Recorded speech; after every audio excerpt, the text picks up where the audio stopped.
시청자 여러분 안녕하십니까. 굿모닝 인포맥스 2부 오늘도 힘차게 문을 열어보겠습니다. 인사로 기업의 동향을 읽는 시간이죠. CEO 인사이드. 오늘도 박주근 리더스 인덱스 대표 모시고 시작하겠습니다. 대표님 어서 오세요. 네, 안녕하세요. 안녕하세요. 네. 신동빈 롯데그룹 회장이 장남이죠. 신유열 상무의 존재감이 점점 더 커지고 네. 있다라고 하는데 뭐 어느 정도 지금 상황일까요?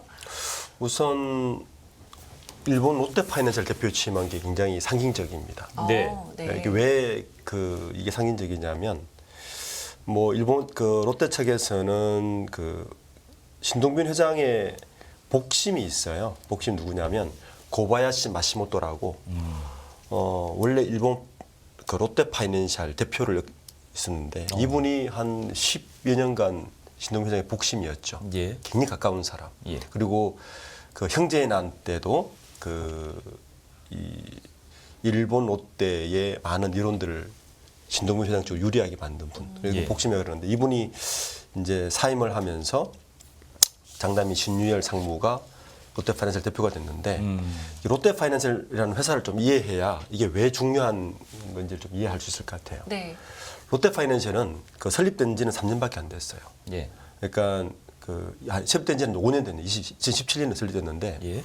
설립된 이유가 뭐냐면 당시에 롯데그룹이 지주회사를 만들려다 보니까 우리나라는 지주회사를 만들려면 금산분리법이 있죠. 그렇죠. 금융계열사를 소유할 수가 없어요. 없죠. 당시에 롯데캐피탈을 가지고 있었는데 건고직이죠. 롯데캐피탈을 가지고 있었는데 이 롯데캐피탈을 딴 데에 넘게 되는 거예요. 그래서 국내에는 없으니까 롯데캐피탈을 지배하기 위해서 만든 회사가 일본 롯데파이낸셜입니다. 근데 이 롯데파이낸셜 대주주는 누구냐? 일본의 LSI, 롯데 스트래티직 인베스트먼트라고 해서 우리가 옛날에 롯데 막 기념권 분위기 일어났을 때 L1, L2, L3, 뭐 L7 예, 이렇게 기억납니다. 있던 기업 예. 뭐 하시죠? 이 롯데 스트래티직 인베스트먼트가 이 롯데 파이낸셜의 모회사예요. 아. 그러니까 롯데 LSI가 네네. 이 출자를 내서 만든 회사가 롯데 파이낸셜이고 롯데 파이낸셜이 롯데 캐피탈을 지배하는데 네. 신유열 씨가 그 전에 먼저 대표를 장을 안 씁니다. 그게 어디냐면 LSI 공동대표입니다. 이 LSI가 실질적인 롯데그룹의 최상단에 있는 회사. 그리고 이 LSI의 공동대표가 신동빈 회장과 신유열 상무. 그리고 이 LSI가 롯데 파이낸셜을 지배하고 롯데 파이낸셜이 롯데 캐피탈을 지배하면서 요걸 지배하는데 단순히 요거 지배의 목적인 게 아니라 사실 롯데 LSI는 지금 롯데그룹이 지배 구조를 바꿔야 하는데 못 바꾸고 있는 딱 한 기업이 있거든요. 예. 호텔 롯데입니다. 아. 네. 롯데 호텔인데 왜냐하면 신동빈 회장이 경영권 분쟁에서 이겼잖아요. 예. 이겼는데 신동빈 회장이 그리고 나서 롯데 지주를 만들었어요. 롯데 지주가 롯데 쇼핑이나 뭐 계열사를 지배하고 있는데 문제는 이 신동빈 회장이 롯데 지주의 지분이 11%밖에 없다는 거예요. 롯데 지주의 최대 지주가 누구냐? 호텔 롯데입니다. 호텔 롯데 누가 지배하고 있느냐? 일본 롯데가 지배해요. 그런데 이 호텔 롯데의 지분의 상당 부분을 LSI가 가지고 있어서 이 LSI의 신유열 상무를 공동대표로 앉히고 네. 롯데 파이낸셜의 대표도 신유를 앉혔다는 것은 이거는 뭐 이제 경영권을 본격적으로 넘겨주겠다. 뭐 이렇게 읽히는 대목이라고 볼 수 있죠. 그렇군요. 제가 드릴 질문이 그거였는데 질문에 답을 말씀하셨는데 이 지배 구조를 보면 최상단에 있는 회사를 LSI, 롯데파이낸셜을 쭉 연결되게 만들어서 그 상단에다 신유열 대표를 갖다 놨다는 거는 이제 3세 경영 들어가는 거 뭐 이건 뭐 상식적으로 봐도 그럴 것 같은데. 그렇죠. 그죠? 뭐 그리고 나이도 이미 신유열 상무가 86년생이에요. 그러니까 네. 신동빈 회장이 55년생이거든요. 네. 이제 나이가 준비를 할 때가 됐다 이거죠. 그렇죠. 준비할 때가 됐고 이 80년대생들의 국내 재계의 대표자 누구냐면 HD 현대중공업의 정기선 사장 네. 그리고 하나그룹의 김동건 부회장 다 같은 나이 또래입니다. 그러니까 이미 뭐 다른 그룹은 그리고 네. CJ의 이경우 회장 정도 다 비슷한 나이 또래니까 어떻게 보면 뭐 좀 늦었다고 할 수 있는데 이제 갑자기 나타나서는 굉장히 빠른 속도로 뭔가를 준비한다는 것은 내부적으로 뭔가 문제도 있다. 뭔가 시급한 일이 있다고 또 익히는 부분이기도 합니다. 그렇죠. 그래서 그런 부분들이 이제 뭐 김영권 전개는 뭐 그냥 당연한 거고 제가 네. 보니까 이제 어느 정도 어떤 그림을 그리느냐가 지금 저게 관심입니다. 그동안 뭐 경영 수업도 그럼 꾸준히 받아왔었나요? 이게 재밌는 게 뭐 재계에서는 그 신유열 상무가 신동빈 회장과 너무나 똑같은 판박이다. 네. 걸어온 상황이에요. 걸어온 예, 길이. 걸어온 길이. 왜냐하면 이 그러니까 학교 이력부터 그 사회 이력까지 너무 똑같다. 그 신동빈 회장도 일본의 귀족학교를 유치원부터 그렇죠. 대학교까지 졸업하고 예. 노무라 정권 입사해서 그다음에 노무라 정권 입사하고 나서 콜롬비아 MBA를 갔다 와서 예.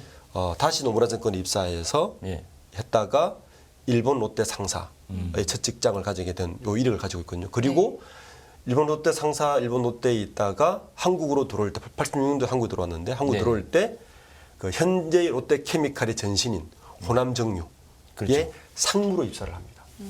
요게 이제 신동빈 회장의 큰 이력인데 네. 신유열 상무의 이력도 거의 똑같아요. 지금 나오고 있는 거죠. 일본의 이 고등학교까지 일본의 왕족이나 귀족만들이 갈 수 있는 귀족학교를 나옵니다. 그리고 개요 대학을 나와서 첫 입사가 노무라 정권 입사를 해서 노무라 정권 입사 후에 콜롬비아대에 MBA를 갔다가 정말 비슷하네요. 네, 다시 돌아와서 싱가포르 지사에 근무했다가 일본 롯데의 부장으로 입사해서 지금 작년에 롯데케미칼이 호남정유 그렇죠. 란 말이에요. 네네. 상무로 들어온 걸 보면 똑같네요. 똑같은 이력. 그러니까 그 아버지인 신동빈 회장과 너무나 똑같은 이력을 가지고 있어서 저거는 뭐 의도적이지 않건 그냥 그대로 후계자 교육을 똑같이 시켰다. 이렇게 볼 수 있는 거죠. 근데 이력을 보면 한국에서 살아본 적이 없으신 것 같아요. 그렇죠. 지금 저게 관심도 신동빈 회장도 한국에 들어올 때 한국어를 못했다고 하죠. 그렇죠. 네. 이분도 못하는 거 아닌가요? 네, 이분도 지금 뭐 일반적인 대화는 어렵다. 그러니까 한국어로. 영어와 일본어로만 가능하다. 예. 그래서 뭐 롯데에 계신 분들은 하여튼 영어와 일본어를 잘해야 될 것 같습니다. 그러면 얘기를 조금 돌아가서 지난주에 있었던 롯데 사장단 회의에도 뭐 이미 참석한 걸로 알려지고 있는데 뭐 여기서 네. 뭐 특별한 얘기가 좀 나왔을까요? 우선 이 롯데그룹은 상반기 한번 하반기 한번 사장단 회의를 한단 말이에요. 어느 그룹이나. 네. 근데 이제 우선 신유열 상무가 최근 들어서 네. 신동빈 회장하고 같이 움직이는 게 많아요. 지난 베트남 출장 때도 같이 동반했거든요. 그리고 이번 저는 지난 상반기 사장단 회의는 참석하지 않았는데 이번 하반기 사장단 회의는 참석을 했단 말이에요. 네네. 이제 참석을 했다는 것 자체가 굉장히 좀 이례적이고 상징적이죠. 상징적이다. 예. 예, 이렇게 볼 수 있고 예.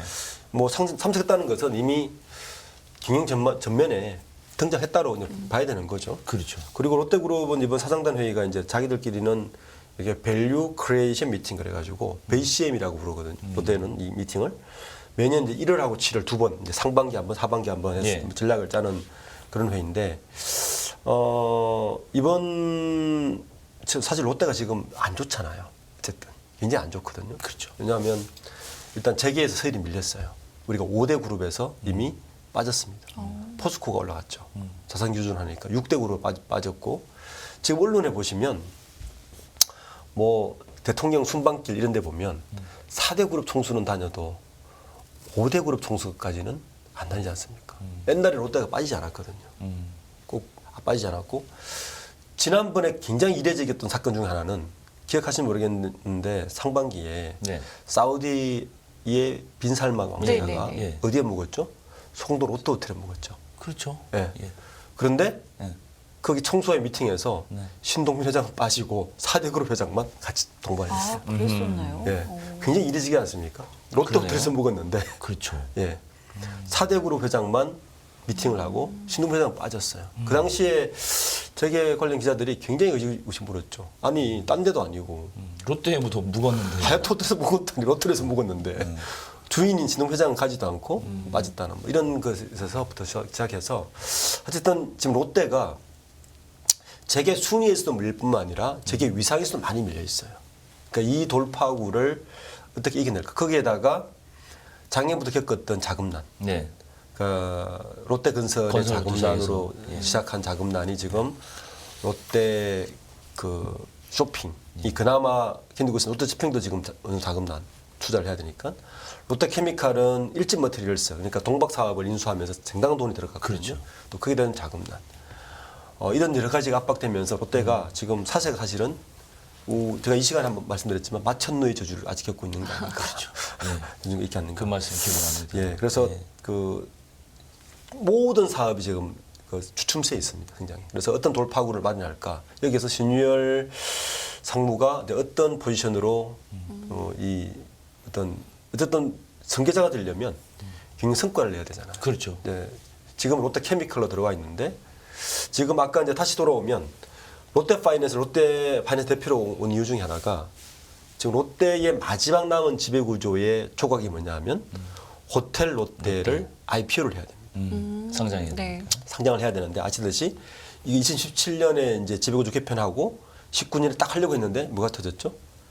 호텔 롯데 매출액의 85%가 면세 사업입니다. 코로나 때문에 코로나. 완전히 면세 사업이 네. 면세가 완전히 망가졌죠. 그러니까 상장할 수가 없는 거예요. 그러니까 지금 이걸 좀 미루고 있단 말이에요. 그래서 지금 일설에서는 롯데 신동빈 회장이 지배구조 개편을 호텔 롯데를 중심으로 한 지배구조 개편이 아니라 롯데케미칼을 중심으로 한 지배구조 개편으로 해야 되는 거 아닌가? 라는 생각이 나옵니다. 그래서 일단 호텔 롯데가 현재 롯데 제주주기 때문에 네네. 호텔 롯데는 일본에 있는 LSI가 주주죠. 대주주로 예. 있으면서 지배력을 이제 공고히 해놓고 예. 실질적인 국내 지배구조는 롯데케미칼을 중심으로 한 지배구조. 그리고 롯데의 앞으로 주력 사업은 이 쇼핑이 아니고 B2B 케미칼이라든지 2차 전지라든지 바이오 이쪽으로 지금 그 교두보를 마련하고 있거든요. 아마 신유열 상무가 롯데케미칼에 들어간 이유도 그런 미래 성장 사업에서 롯데에서 어떤 입지를 다지기 위한 포석으로 보는 견해가 많습니다. 그렇군요. 어쨌거나 신유열 대표가 들어오면서 이 카드를 활용해서 롯데가 이제 뭔가 다시 한번 제2의 도약을 기획을 해야만 이제 승계가 될 텐데 이제 국내 이제 정서상의 문제가 좀 남아 있어요. 네. 병역, 국적이 한국이 아니잖아요. 네, 이번에. 일본인이죠. 예. 그러니까 롯데가 그 지난 2015년 16년도에 형제 난 때도 그 부분에 상당히 곤욕을 치렀죠. 그러니까요. 그래서 롯데타워에 뭐 대형 태극기를 걸기도 하고 롯데가 일본에 사냐 한국에 사냐 예.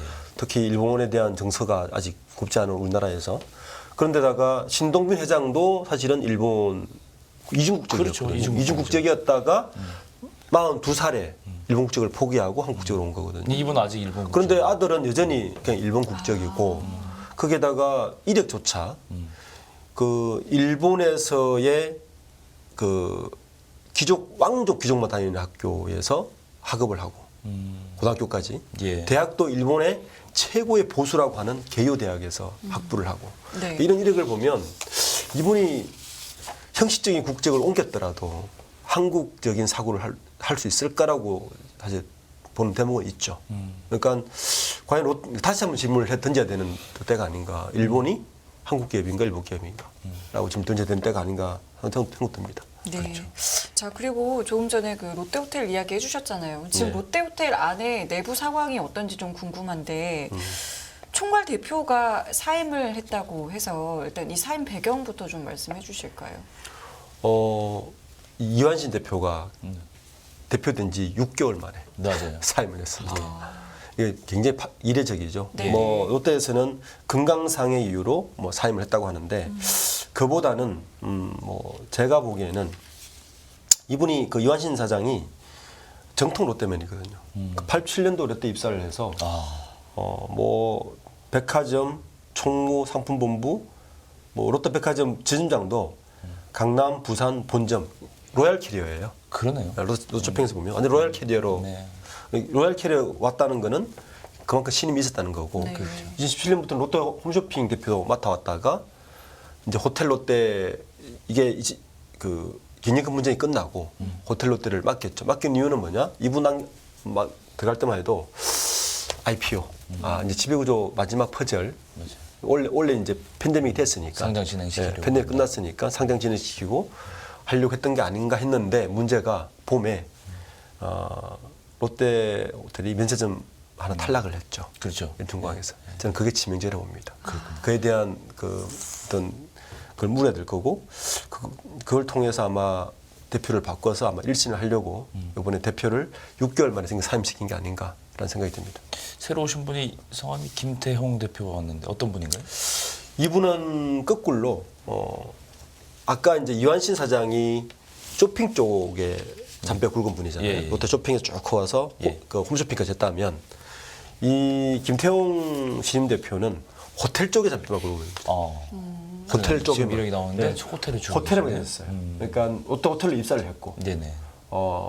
롯데 호텔의 국내영업 본부장 하셨고 골프장 본부장 하셨고 리조트 본부장 하셨고 그러니까 롯데 호텔을 잘 아는 분위기는 잘 거죠. 아는 분인데 네. 자 그러면 이건 어떻게 읽어야 되느냐 네. 이제 반대로 읽어야 되는 거죠. 아까 이야기했던 대로 처음에 신유열 대표의 롯데 파이낸셜까지 같이 엮어서 이야기해 본다면 예. 네. 롯데의 지배구조 개편을 호텔 롯데를 정점으로 하려고 하지 않는 게 아닌가라는 반대로 그렇게 그렇죠. 해석이 왜냐하면 대표 자체를 리조트, 호텔 이쪽으로만 뽑았단 말이에요. 그렇죠. 그러면 호텔 롯데를 그쪽 사업부 본부 정도의 크기로 만들어버리고 지배구조 개편은 롯데케미칼 중심으로 새로운 그림을 그리고 있는 게 아닌가라는 인사를 읽히는 부분입니다. 그렇군요. 예. 그렇게 해석하시겠네요. 그렇죠. 그래서 저도 이완신 사장이 갑자기 나가는 거에 대해서 굉장히 생각을 많이 해봤는데 물론 인천공항에 어떤 면세점 하나 탈락했다는 것도 이유는 되지만 사실 큰 이유는 아니거든요. 근데 신동규 회장이 머릿속이 좀 다른 그림을 그리고 있는 게 아닌가. 지배구조부터 모든 롯데 사업 전체에 대해서 그렇게 익힐 수 있는 인사 때문인 것 같습니다. 그럼 그 머릿속에 지금 상장은 어떤 지금 역할을 생각을 하고 있을까요? 하는 원래는 거에 대해서. 그 롯데 호텔 롯데를 상장을 IPO를 하게 되면 네. 그 그러니까 지배력 자체가 바뀌게 되거든요. 그러니까 롯데 지주로의 지배력을 높이는 게 원래 목적이었어요. 그렇죠. 예. 롯데 지주로의 지배력을 높여서 앞으로는 경영금 문제가 일어나지 않도록 만드는 게 가장 큰 로드맵이었는데 지금은 일본의 LSI가 롯데 호텔을 완벽하게 지배한다면 네. 굳이 롯데 호텔을 IPO를 하지 않아도 이 기념금 분쟁에는 문제가 없는 상황으로 가니까 자 그러면 호텔 롯데를 다른 용도로 원래 사업 목적으로만 쓸 수도 있단 말이에요. 네, 그런 식으로 그림을 새로 그리는 게 아닌가라고 읽히는 부분이죠. 그렇군요. 이 롯데그룹에 대한 얘기는 앞으로 이제 계속 세대 교체가 되면서 뉴스가 많을 것 같아요. 네. 계속 좀 전달해 주시기 바라고요. 다음 기업 얘기해 볼까요? 한샘. 가격꽤 1위잖아요. 그렇죠. 예, 적자 탈출을 위해서 대표 교체라는 초강수를 꺼내들었다. 네. 이렇게 되는데요. 여기 또 이제 사실 우리가 한샘 이야기를 하지만 사실은 한샘도 네. 롯데 거죠. 그렇죠. 그래서 롯데가 또 연관됩니다. 왜냐하면 2021년 10월 달에 그 IMM 프라이빗 에쿼티가 네. 지분 27.7%를 1조 4,500억 원에 인수를 하거든요. 예. 롯데 또 인수할 때 롯데 쇼핑이 그 IMM 그 쪽에다가 그 특수목적법인에 출자하겠다고 확약서를 제출하고 3천억을 투자합니다. 그러니까 이게 이 말은 무슨 말이냐면 그 IMM 프라이빗 이쿼티가 우선 인수는 하지만 네. 잠깐만 관리해줘라. 우리가 롯데가 언젠가 자금 이력이 되면 우리가 다 인수를 하겠다는 거거든요. 그런 목적으로 사실 인수를 한 겁니다. 그 실제 2021년 10월에 인수하고 2021년 12월에 3천억을 출자를 하고 나서 2022년에 작년 때만 해도 롯데 전체 그룹하고 한심하고 시너지를 내기 위해서 여러 가지를 했는데 사실 거의 다 실패했어요. 그런 바로 적자로 돌았습니다. 그리고 이번에 대표를 바꾸는데 저는 롯데 쪽 사람이 갈 수 있지 않을까 했는데 그게 아니고 거꾸로 저기 김유진 대표라고 IMM. 굉장히 젊은데 이분은 이 김유진 대표는 그 프라이빗 이쿼티에 있으면서 기업 구조조정만 하는 사람이 전문가예요. 딱 들어가서 구조조정하고 네. 배드베스 만들어서 다 처리하고 이익 만들고 요거만 해서 기업 가치 높이는 전문가네요. 전형적인 이제 그 프라이빗 이쿼티 쪽인데 이분을 먼저 이제 보냈다는 거는 두 가지를 읽을 수 있죠. 첫 번째는 롯데가 자금 사정이 안 좋으니 한샘 인수를 본격적으로 하기에는 아직 한 템포 늦추고 있구나 라는 대목으로 읽을 수 있고 네. 그보다는 이제 일차적으로는 한샘이 굉장히 안 좋구나. 네, 이렇게 읽을 수 있는 부분이죠. 뭐 어떤 이력을 좀 갖고 있는지 구체적으로 좀 설명해 주실까요? 김준 대표는 굉장히 젊습니다. 81년생입니다. 예. 예. 물론 신유열 상무보다는 더 나이겠지만 예. 이분은 이력 자체가 그러니까 뭐 카이스트 나왔지만 실질적으로는 이 프라이빗 이쿼티 같은 이쿼티 쪽에서 이런 기업 인수를 하면 그거를 다시 잘 만들어서 좀 감나가게 팔도록 디자인하는 그 전문가예요. 지금 보시면 할리스 했고요. 그다음에 이력이 아주 많습니다. 이 레진 코믹스, 그다음에 테린 포장 이런 세 개 기업을 정말 구조조정을 잘했어요. 잘 인수해가지고 싸게 인수해서 구조조정 잘해서 비싸게 해서 파는 거죠. 요거 전문가입니다. 그러니까 이번에 이 김신 대표 요 앞에 맡았던 게 에이블 CNC 맡았거든요. 네. 에이블 CNC 인수해가지고 잘 구조조정해서 감나게 팔았고 제뉴언 사이언스도 그렇게 해서 팔았고 그래서 이번에 이 수장에 오른 이유도 미션 이겁니다. 어쨌든 흑자로 만들어라. 네. 근데 지금 한샘 상황이 사실은 흑자로 만들기 쉽지 않은 구조를 가지고 있어요. 왜냐하면 우리가 그 한샘이라는 기업을 뭐 가구업체 뭐 이렇게 알고 있지만 사실은 지금의 한샘을 보면 리모델링 기업으로 바뀌어 있거든요. IMM이 인수하면서 그냥 가구업체가 아니라 리모델링 시장으로 가져와 버렸어요. 그렇죠. 예. 지금은 리모델링 전문 기업으로 봐야 되는데 문제는 그 리모델링 전문으로 바꾸자마자 주택 경기가 하락을 해버렸거든요. 그렇군요. 예. 우리가 옛날에는 한샘 그러면 뭐 부엌 가구 뭐 이렇게만 생각했는데 지금은 한샘 들어가 보시면 완전히 그냥 리모델링 전문 기업입니다. 그 중에 부엌 가구, 화장실 가구가 들어갔을 뿐이지 전체적인 회사의 구조는 리모델링 건축 기업으로 사실 건축회사로 봐야 되는 거예요. 그렇죠. 예. 맞아요. 그러니까 이 김유진 대표가 현재 와 있는 요 구조를 네. 지금 같은 시장 상황에서 어떻게 흑자 구조로 바꿀 건가도 굉장히 관건입니다. 왜냐하면 이 김유진 대표의 이전의 이력을 보시면 대부분 소비재였어요. 그러네요. 그러네요. 다 아까 소비재였어요. 말씀하신 게. 예. 네. 뭐 커피 전문점이라든지 에이블시 화장품이라든지 다 소비재여서 그러네. 소비재에 대한 실력은 이미 검증을 받은 분이에요. 그러니까 김윤 대표 입장에서도 이번 한샘 건은 좀 새로운 도전일 수 있겠죠. 소비재가 아니고 이 건설 쪽이니까 어떻게 이걸 또 리모델링 이제 한샘을 리모델링해서 팔아야 되는 건데 그러니까요. 리모델링 회사를 예. 어떻게 리모델링 할지도 굉장히 관전 포인트고 제 예상은 김윤 대표가 이번에 흑자를 잘 만들어서 잘 만들면 네. 아마 바로 롯데가 들어올 수준일 겁니다. 네. 그렇군요. 일단 말씀하셨지만 이게 사실 디자인 업체, 건설 업체이자 디자인 업체니까 젊은 대표가 오면 반전의 드라마도 쓸 수 있을 수도 있어요. 굉장히 좀 뭐 기도도 되면서 우려도 되는 부분이 있어요. 네. 그러니까 뭐 이 젊은 분이라서 그 B2C 쪽 소비자 쪽에서는 굉장히 감각적으로 여러 가지를 잘했을 것 같은데 이 건설 쪽은 만만치가 않단 말이에요. 도장들이 그래서 좀 기대되는 부분도 있고 우려되는 부분도 있습니다. 그렇군요. 네. 자, 이번에는 우아한 형제들 이야기를 해보겠습니다. 김봉진 의장이 사임을 했다고 하는데 뭐 자세한 이야기 좀 전해주실까요? 그렇죠. 이 뭐 너무나 잘 아는 배달의 민족은 코로나 시국에 가장 돈을 많이 번. 맞아요. 지금 배달의 민족이요. 엄청났죠. 작년에요. 매출이 2조 9천억이에요. 아, 정말 그 정도나 되나요? 그리고 영업이익이 4,200억입니다. 이익률도 좋고. 예. 저는 김봉진 대표가 요건 이제 김봉진 대표가 지분을 지금 45% 가지고 있거든요. 네. 49% 가지고 있는데 지분을 팔았잖아요. 네. 50%를 예, 예. 딜리버리 히어로인가 그 저쪽 예. 독일에서 팔았잖아요. 물론 이게 독일 딜리버리 히어로에서 매각을 하면서 당시에 공정거래위원회에서 이 문제가 있어가지고 굉장히 성인이 늦게 나긴 했지만 네. 만약에 김봉진 대표가 이걸 가지고 있었으면 지금 더 대박을 났겠다라는 생각이 드는데 어쨌든 그 지분을 넘기고 지분을 언제 넘겼냐면은 이게 2020년에 넘겼단 말이에요. 그러니까 코로나 딱 시작할 때 대박 터질 때 넘긴 거예요. 따지고 보면. 그러네. 예. 그래서 지분 넘기고 근데 지분 넘길 때 몇 년간 이제 자기 경영을 하고 그리고는 빠지겠다고 약속을 한 것 같아요. 예. 그래서 이제 뭐 그 지난 2월 달에는 이미 대표이사직 사임했고 요번에 의장까지 모두 이제 내려놓는 거거든요.